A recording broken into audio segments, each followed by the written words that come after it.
So yesterday we started looking at understanding what do we have to be aware of before we trying to learn Azure cloud. Before we directly jumping into learning any cloud journey, what are the primary things which we have to learn అనేది మనం తెలుసుకోవడం జరిగింది. అందులో the first one is compute. Now if you look at compute, we have to understand the hardware, then the types of servers and configuration of servers and type of OS versions and OS commands. Similarly, we have to look at server administration related activities, some things. ఏమున్నాయి అసలు real time production point of వ్యూలో అనేవి. See, we can't right now go in depth each of it because మనం if we try in each high level depth లో అర్థం చేసుకోవడం try చేస్తే this is gonna be carried for at least some 15 hours like that. Instead, I'm wrapping this entirely thing in 40 50 minutes. So when I try to do it, so I'm going to talk in a very high level. I'm going to show you certain links, either from the YouTube point of view or in terms of Google లో some wherever the document links I could point out చేస్తున్నాయో. So you can, if you wanted to have further information, you can follow that. And so before we get into the what does a server and how this Azure లో server machines ఎలా ఉంటాయి అనేది తెలుసుకునే ముందు, we have to understand the server hardware. So server హార్డ్వేర్లో స్పెసిఫికల్గా వచ్చినప్పటికి we have CPU, motherboard. So there are hardware components, server hardware. Just we go to Google and search for server hardware components. So there are some major components which we can actually get. One is motherboard. So motherboard, if you wanted to see how does the server motherboard looks like, this entire thing is a motherboard, whatever you're seeing, the green, the part and everything. Now there are some components in that. The major one of the major components is processor, which is nothing but CPU, short form. And the other one is random access memory. And then we have a hard disk drive, and then we have a network connection and power supply, a GPU. So let's get in understanding each of this, at least in a statement, one statement point of view. Motherboard, then CPU, I just mentioned CPU, then random RAM, then we have a hard disk, and then we have network adapter or NIC or network connection, whatever it is.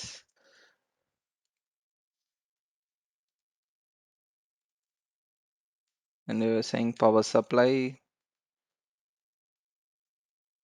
and then we have GPU, which is graphical processing unit. And so what does CPU is for? It's to perform computational things. Computational. So you have two core, two V core, or you have a four V core, or you have a octa core, dual core. So if you see this kind of words, what does they have different processing unit processing inside? There are different processor to actually process this whatever uh, computational stuff which has to be done. So when if you see this task manager, I'll open the task manager.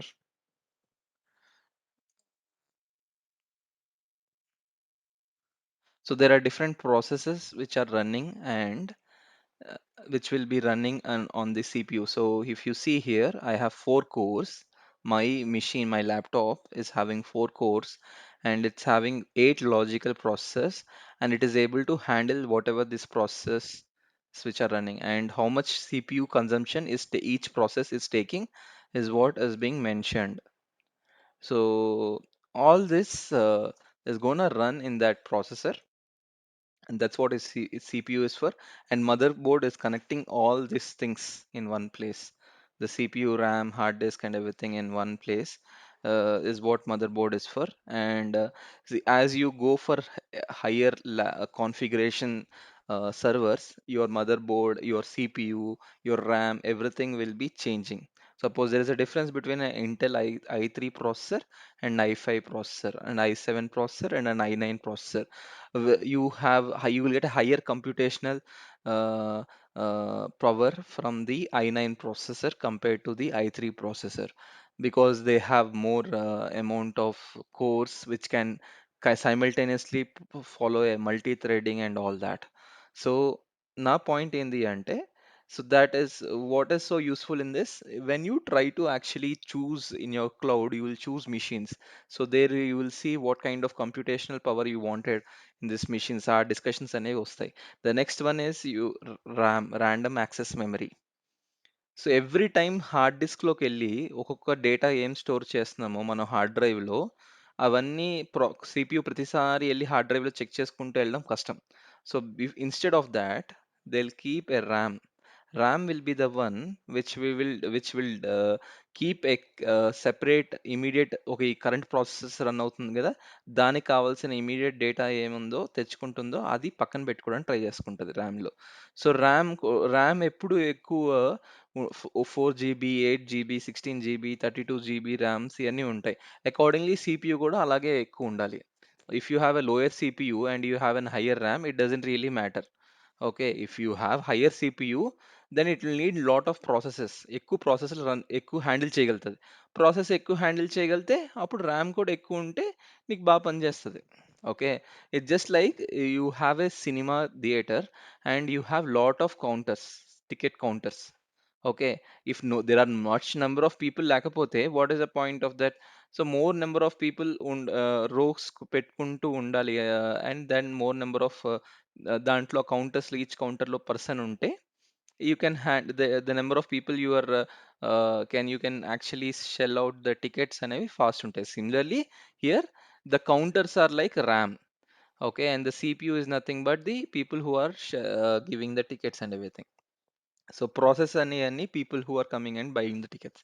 So more number of people కి tickets serve చేయాలి immediate గా అంటే, then you need to have a more number of slots where the ticket counters, and similarly more number of people should be there in each of the ticket counters, and it should be fast and everything. Now that is how the processes will work and everything. Now what is hard disk? Where we store our data, మీకు files, folders, videos, photos ఇవన్నీ store చేసుకుంటాం కదా, hard డిస్క్లో store చేసుకుంటాం. Okay, that is what is the primary usage of in server hardware, the hard disk and RAM and CPU, motherboard. Now coming to a network adapter or NIC and network connection. So there will be a separate component called network adapter, network NIC, or network connection in your laptop or a desktop, any machine. ఏ machine తీసుకున్నా there will be a network connection కి ఒక specific component ఉంటుంది which will only take care of connecting you to a network. Okay, so network నుంచి చాలా data వస్తూ ఉంటుంది. From a public network, internet నుంచి అవి రావచ్చు, లేకపోతే మిగతా ఏదైనా ప్రైవేట్ నెట్వర్క్ నుంచి రావచ్చు. మీరు ఆర్గనైజేషన్లో మీ ల్యాప్టాప్ని కనెక్ట్ చేసుకుంటే ఆ data, different data, amount of data అనేది ఫ్లో అవుతుంది. ప్రతి పబ్లిక్ నుంచి అయినా ప్రైవేట్ నెట్వర్క్ నుంచి అయినా ఆ డేటా అనేది అంతా తెచ్చుకోవడానికి there should be a network connection which can understand, okay this is type of ఈ నెట్వర్క్ నుంచి వస్తుంది ఏంటి, ఈ టైప్ ఆఫ్ నెట్వర్క్ స్టైల్ వాడుతున్నారు, ప్రోటోకాల్ వాడుకుంటున్నారు. సో దీని ప్రకారంగా నేను డీక్రిప్ట్ దాన్ని బ్రేక్ డౌన్ చేసి దాంట్లోంచి ఒక స్పెసిఫిక్ డేటా తెచ్చుకోవాలి, లేకపోతే ఈ డేటా నేను పంపించాలి నెట్వర్క్లో, అది ఎలాగా ప్యాక్ చేసి పంపిస్తాం అంతా నెట్వర్క్ కనెక్షన్ ఈ స్పెసిఫిక్ కాంపోనెంట్ అనేది డీల్ చేస్తుంది అనమాట. And next one we have power supply. Power supply will specifically deal about how does so certain servers will have multi power sockets. So ఒక సర్వర్ సాకెట్ పోయినా కూడా ఇంకొక server ఇంకొక power socket నుంచి power వచ్చేటట్లు పెట్టుకుంటారు పవర్ సప్లై అనేది. And GPU is graphical user, so graphical processing unit. So if you have more, if you need lot of amount of graphics to actually CPU will only help in terms of processing a process anta. But if it is a graphical process, graphics will help in terms of rendering any specific amount of graphics immediately, which a CPU can't right now, can take a limited amount of load on that. So specifically graphics point of view లో or more number of computation, immediate computation దానికి అన్నిటికీ GPU ఎక్కువ వాడుకోవడానికి try చేస్తాం along with CPU. So these are the hardware components. If you have any questions, you can drop on comments or on. Assuming the recording. Now, if we, so I just posted the links related to YouTube and the documentation too. Now let's understand the types of servers which are there in the market. Now, if we start looking at the types of servers, it's recommended.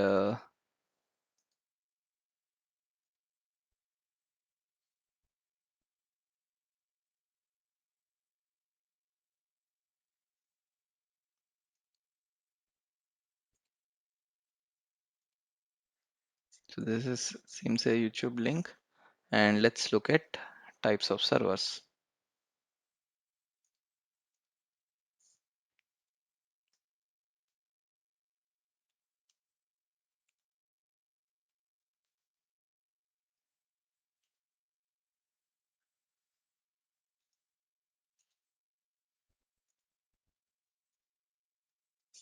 So this is the documentation link.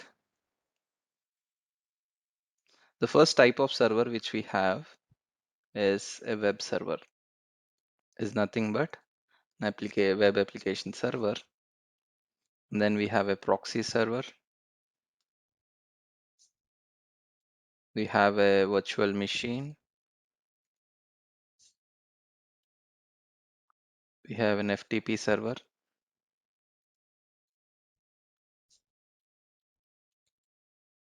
Then we have an application server. We have an Active Directory server, and similarly,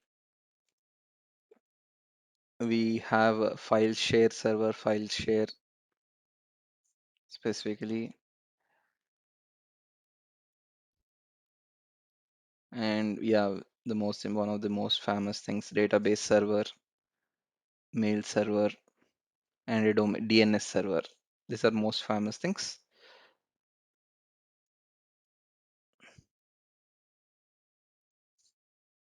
And even a monitoring server.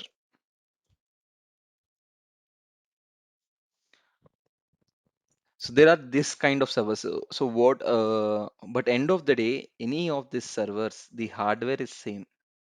They'll have a CPU, they'll have a motherboard, they'll have a RAM, hard disk, just like your laptop.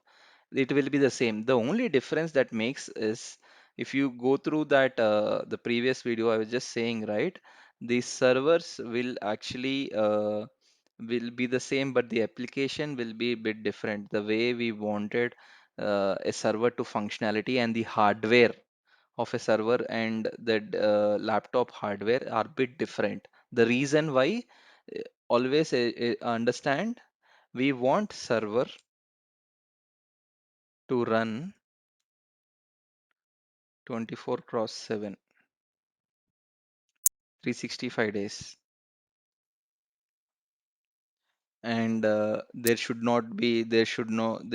be no downtime.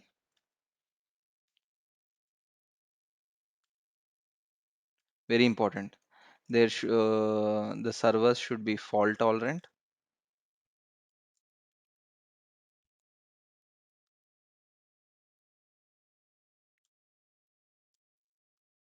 Servers should be easily maintainable, serviceable. Servers should be easily expandable. So what does this mean? I'll just make it serviceable and expandable. What does this mean? They should, in any issue comes, the server should be in a position to tolerate it.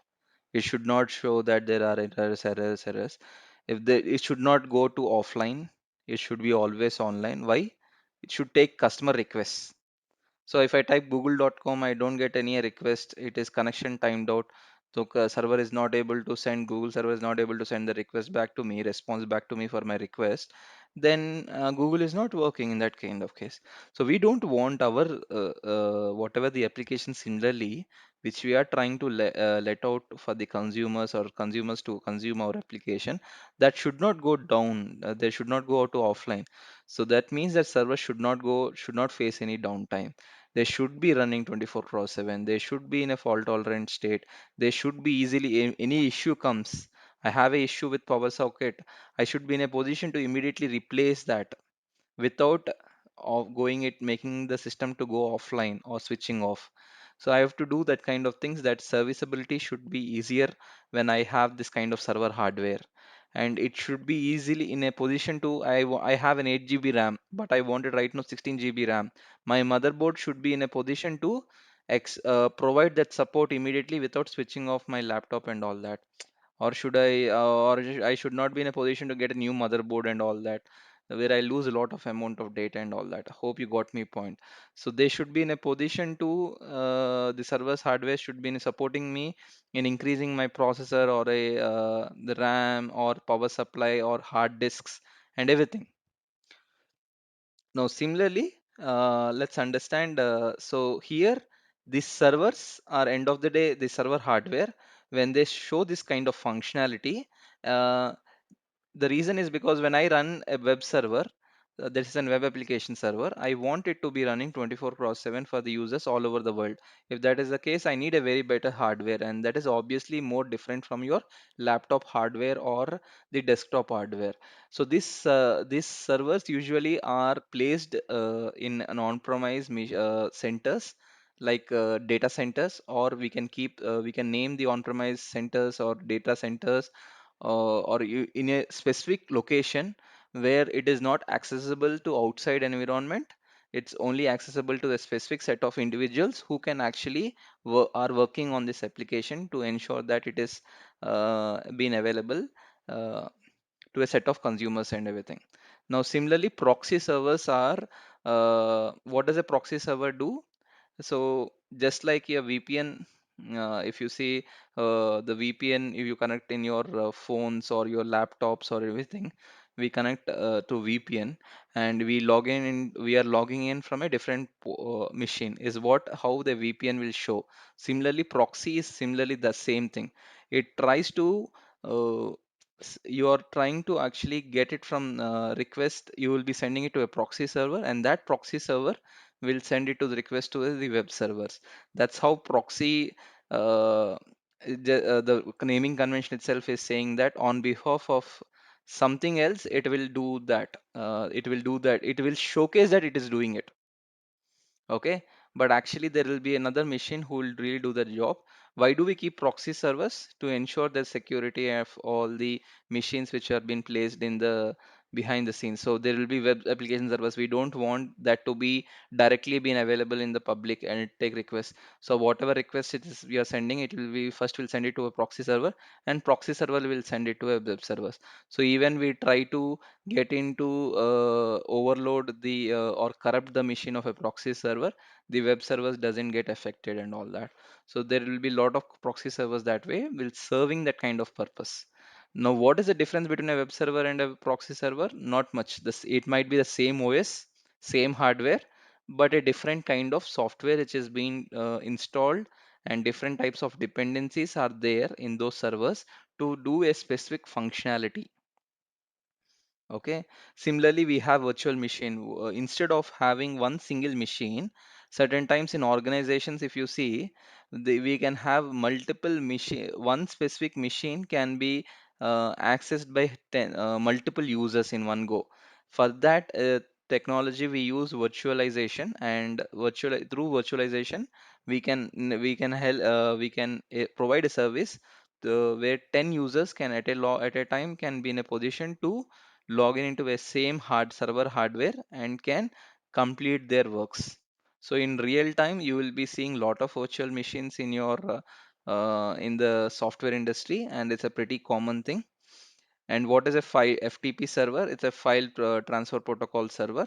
So it's specifically you for transferring in a secure method. We use an FTP server, and an application server is nothing but if you see right now, whatever applications which you're trying to, suppose we are right now running Skype in your machine. then or you're trying to run a Zoom. It's an application which you are having in your laptop, but the data when you're trying to log in into Zoom, it is connecting to an Zoom application through internet, and it is going and checking whether these credentials are valid or not, and it will get all your required data into your Zoom account. Now that for that to get all that account and details and everything, this application servers are the one. So it's just not for Zoom. Any application of yours to run that, get the data and provide that data back to the consumers, the whoever are utilizing that application. For that, we might use a server specifically to handle that kind of requests. And we have an Active Directory server. Active Directory itself is an identity management tool. So we might in an organization there will be lot of users and they'll have lot of email IDs and everything, but with a specific domain name to handle who should have what type of access to what type of resources to what type of servers and all that, that will be taken care by an Active Directory. And we will run separately this kind of each services in a different servers. We don't try to use a web server and virtual an application server in one place. Why? Because if that server hardware is going down, then we will lose access to that web application and the application server. So that is why in real time what happens, each server hardware, in each server hardware they will try to run each type of workload. This is called a workload. You're trying to run a web application, you're running to run a proxy, you're trying to run a virtualization, you to achieve virtual environment for different set of users, you're trying to run an FTP server, you're trying to run an application server. So these are all called workloads. Workload is not a server, a type of server. What type of thing are you trying to achieve, a purpose out of a server is called a workload. And then you have an Active Directory, similarly file share. So we specifically will provide use this, so from this server you'll create certain links and you'll share it within your organization to provide to a set of users so that they can at a time go and copy files or store files in that file share path. Similarly, database. What is a database? Database is a storage location for storing structured and a NoSQL data, not a structured query data. So when we are trying to actually store this kind of data in the database, there are different types of databases, specifically SQL, Microsoft SQL, MySQL, MariaDB, PostgreSQL, Oracle, and all that. So you don't need to go in depth about understanding how does a MySQL work and everything. But if I can at least go and look actually what is a web server, what is a proxy server, what is a database server, that will actually do a lot of good help in understanding how the workloads are actually there. So if you look at, just go to YouTube and ask the same thing, what is database server? And they will actually give you, at least go and look for only 5 minutes videos, preferably a some cartoon stuff which will make it easier, and that will make you understand how more in depth about how does a web server, what is a web server and what is an application server, what is the difference between both. Okay.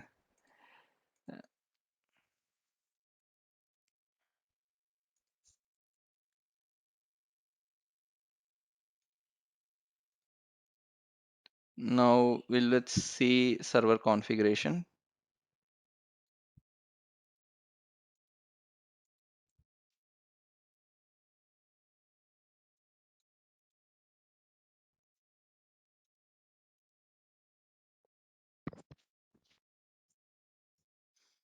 So if you go and see here, so there was there was someone is talking about server configuration, and so there are different types of configurations which each server can be used.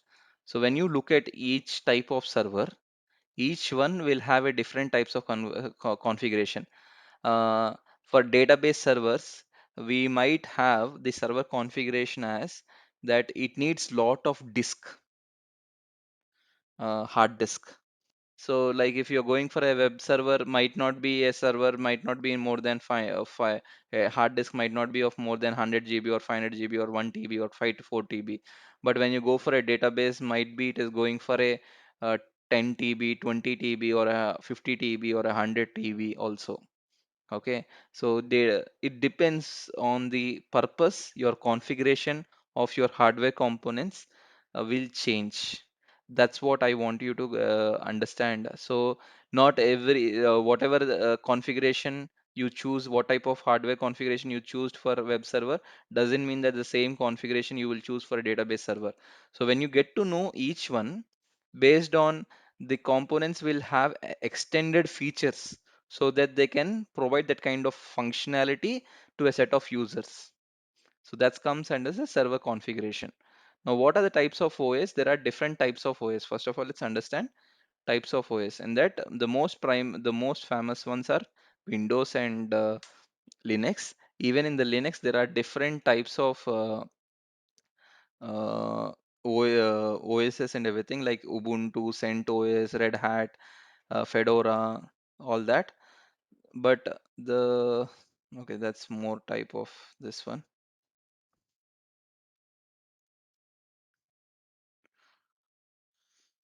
In the market we have,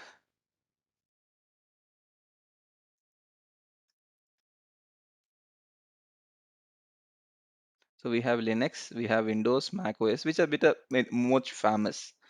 But when we jump into each of that, we'll get into a lot of things. But the most famous ones which you will use in your organization mostly will be either Windows or a Linux. And if primarily they're using Azure as a cloud, and they most probably mostly the certain times they love to use Windows because Windows is more economical in terms of Azure cloud and everything. But there are many other organizations, still lot of companies even go for open source Linux OSs, which are like Fedora, Ubuntu, CentOS, and SUSE, and whatnot. There are different, and each one. So if you go into Windows itself, okay, so there are different types of OS. Windows OS. If we just go and look at that, there are different versions here. These are all for normal using for our daily usage stuff. Windows 10, Windows 8, which we usually see in our laptops.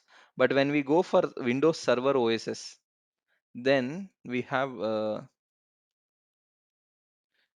specifically for server, we'll have Windows Server, and there are different versions in Windows Server. So there is 2012, there is 2008, there is 2016, and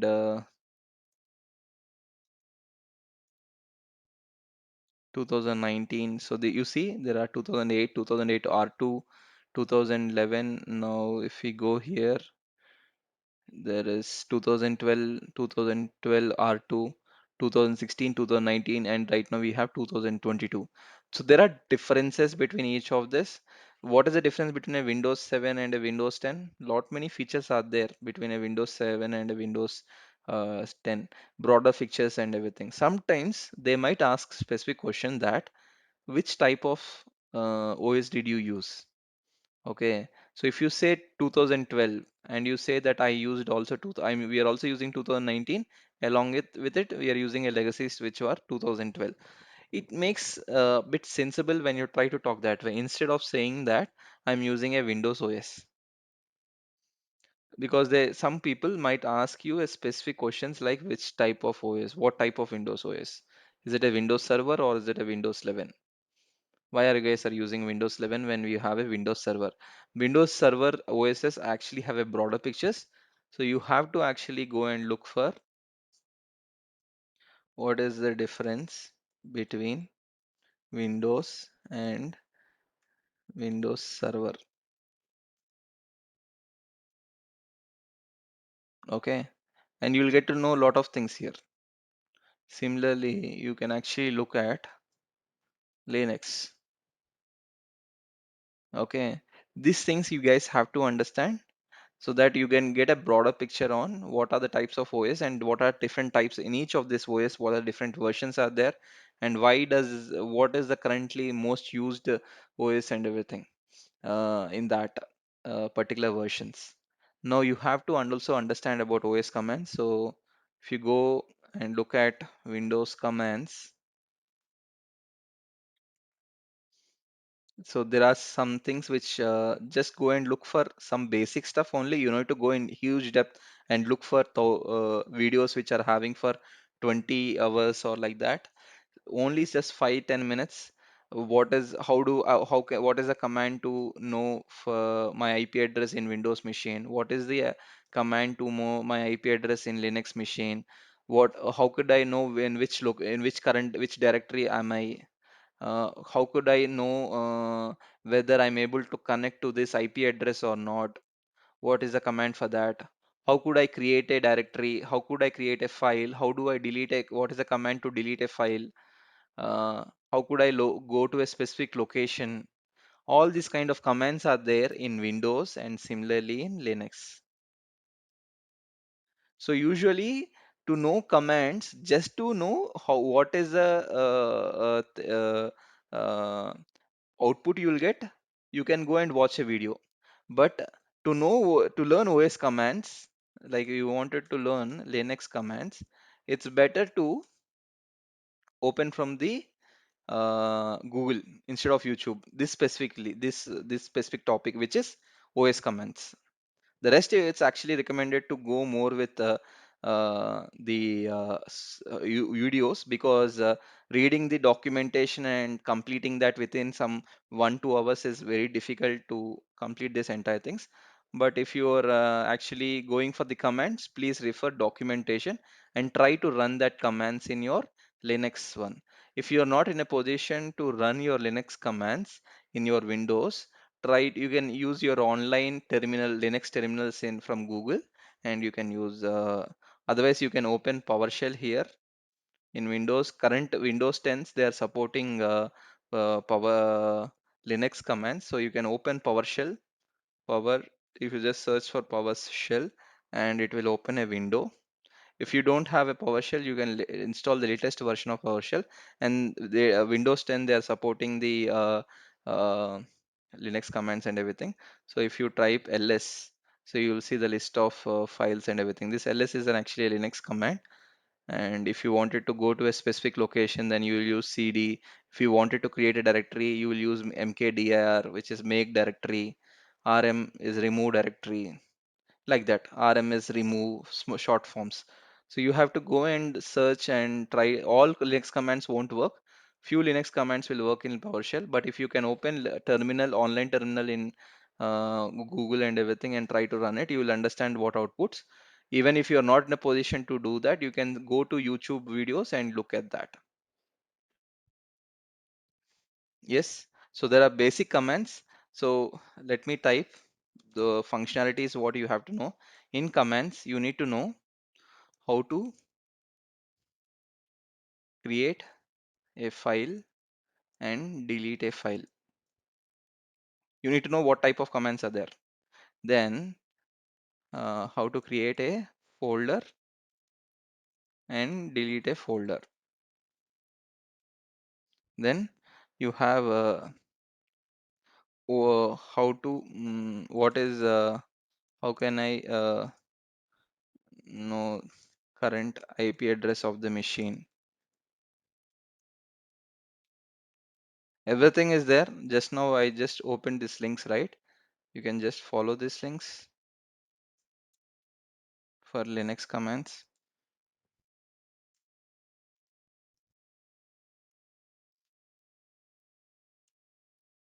For Windows commands, the link is.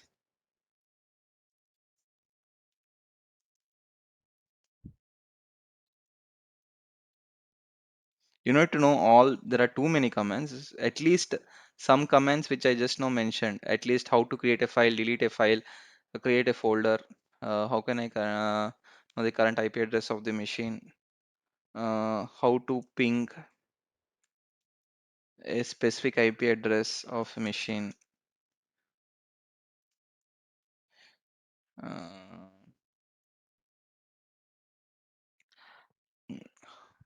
how to change my current location. How to change your current location means whenever you open your when you're trying to run commands in PowerShell or command prompt, you will be in a specific directory. Okay, how can you change that? So I'm just talking about working directory path. And what else are there? How can I list uh, current number of processes which are running?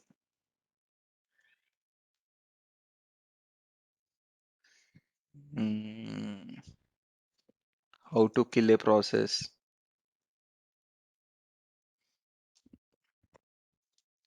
How much space uh, is utilized in disk?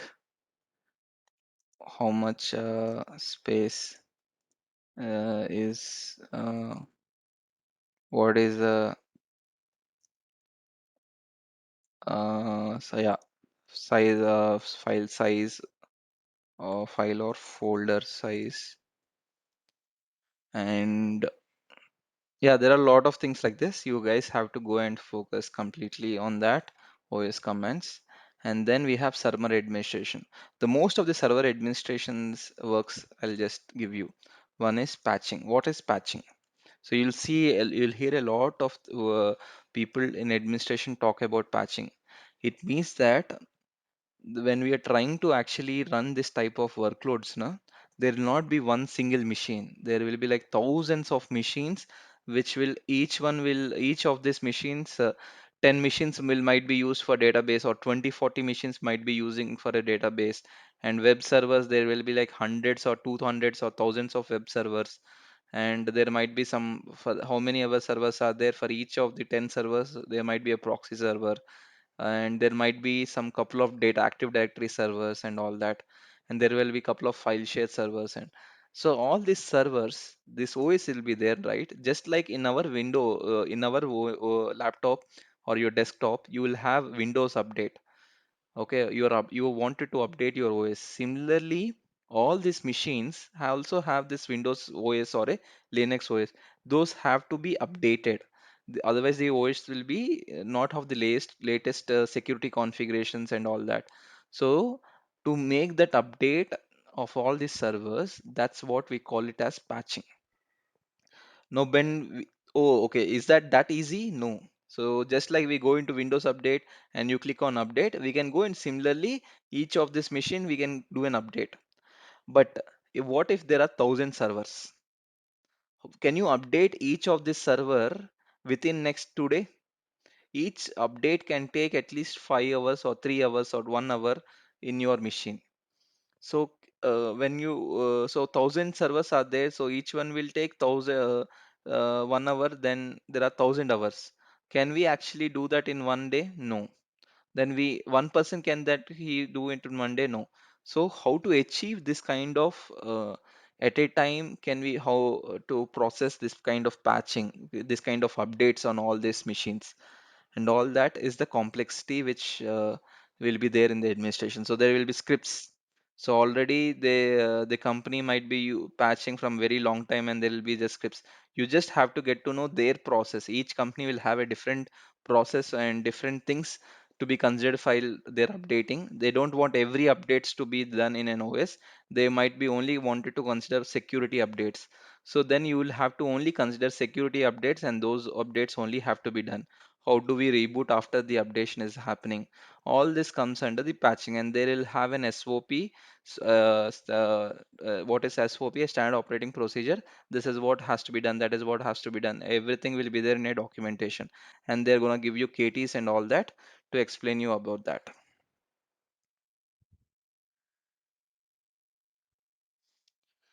So other than this, we have other than patching and all that, we have even so we have to go and perform specific activities. So you might be having web servers, and you might have to, in specific set of web servers, you have to update the application. The Java might be a older version in that. It might be a Java application and it might be an older one. So you wanted to use the latest Java. So what will you do? You will go and install Java in those machines and all that. And similarly, you will, so this, that is, so updation, so updating software versions. So there will be troubleshooting. Some servers will not work. Some servers will not be in a position to connect. They will not be in a position to serve the purpose. Now, those kind of things, we will specifically, we have to go into that, log into that machines and understand why it is not connecting. Is there any firewall? Is it been shut down, or did it corrupt? If it has got corrupted, how do I may recover that solution? Or if it is any software has been uninstalled, how do I install that? So all these kind of things are there in server administration, troubleshooting, and or focusing on firewall rules, or adding them to domains. What is firewall rules? So what type of network connection should come? It should, we should, this laptop should, this server should be in a position to send requests in specific HTTP port where, or HTTPS port. The other things should not be allowed. No one should be in a position to go and connect to these machines other than the specific IP address machines and all that. So all this comes under firewall rules. There will be a firewall software specifically installed in those machines, which will go and do this kind of whatever rules which are being mentioned, and then adding them to domains network. So the server administration activities will be of these things. But these are pretty easy. Once you get to know, they'll, just as I mentioned, like in patching, there will be an SOP, standard operating procedure, a guide, what to do, how to do it for the servers. If you just follow that, it is sufficient. But once I see, every job is that way only, just not IT industry. Every job is designed to say that if you do this, that will happen. But you need to ask yourself, why am I doing that? మీరు ఆ question అడిగితే, why am I doing this? What is the need of going and doing this? What if I don't patch a machine? What do I if I don't update my machine, my Windows machine, my laptop? I don't do a Windows update. Nothing will happen. It will just you are using a late old OS. Even you are using a Windows 11, you are not having the latest updates of what Windows 11, which were being done by Microsoft. And what happens because of it? You might be, your security might be vulnerable, or you might be, your voice might be running slow and all that. So if you wanted an efficient, faster things and everything to be running, you have to follow this patching and all that. So everything, there is a why. You need to get to know this why. So when you go and refer this YouTube links and people, the documentation and everything, someone is going to stress about some things. If you go and specifically understand compute fundamentals, some people will love to talk about more about hardware and server configuration. Some people love to talk about the types of servers, and there are different, each type of servers, what type of configuration we use. Some people will love to talk about what types of OS, and specifically what is the difference between each of these OSs and how these versions will make a lot of difference. Some people love to talk about more about the commands and server administration activities and all that. So get to know different perspectives from listening from YouTube and looking at it. But spend some quality time. If you are able to spend a quality time in the basics, yeah, the cloud journey just becomes so easier, because all, so cloud is nothing but it was built on top of this to achieve the purposes, whatever this purposes of these types of servers.